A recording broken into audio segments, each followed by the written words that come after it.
Hey everyone, thanks for joining me for episode 2 of My Kid at the Movies. In this episode, I talk about taking my kid to see the new Kevin Spacey kids flick, 9 Lives. 9 Lives follows the story of a businessman named Tom Brand, played by Kevin Spacey.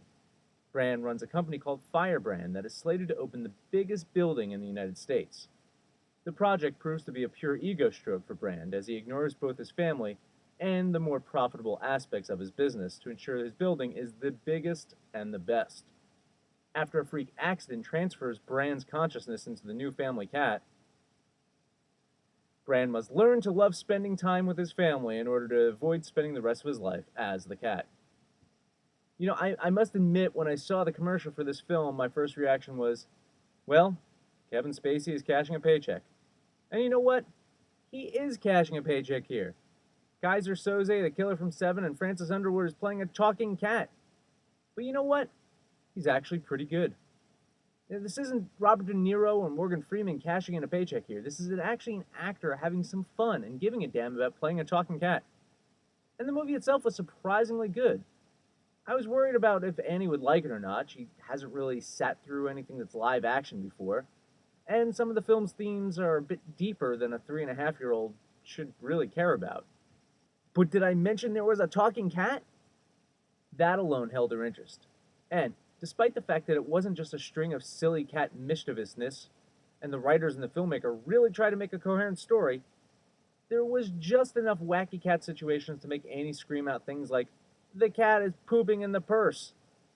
Now, I'm not sure if she really followed a lot of what was going on. She kept asking me why the daddy was the cat, but the film didn't really drag, and it kept a good, quick pace that, was expected of a good kids film.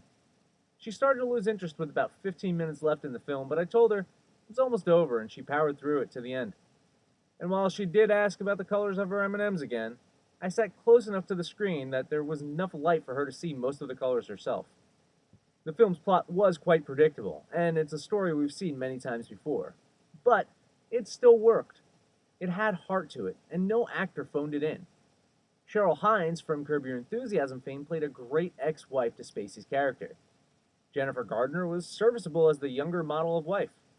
Mark Consuelos played a good scumbag, and Christopher Walken looked like he was having a blast as the magical cat store owner.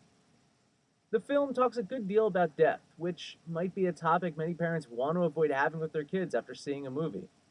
But there's nothing really scary in the film. Annie only had to hide once during the movie, and it was a scene where they had a really long close-up shot of Christopher Walken as he talked. Which makes sense, because it's Christopher Walken. This time around, we got to the movie right as it started, avoiding the commercials beforehand, and really paid off. As mentioned, Annie's brain started to wander close to the end of the film, and if we sat through all of those trailers, she might not have made it to the end. So overall, this movie wasn't as bad as I was expecting.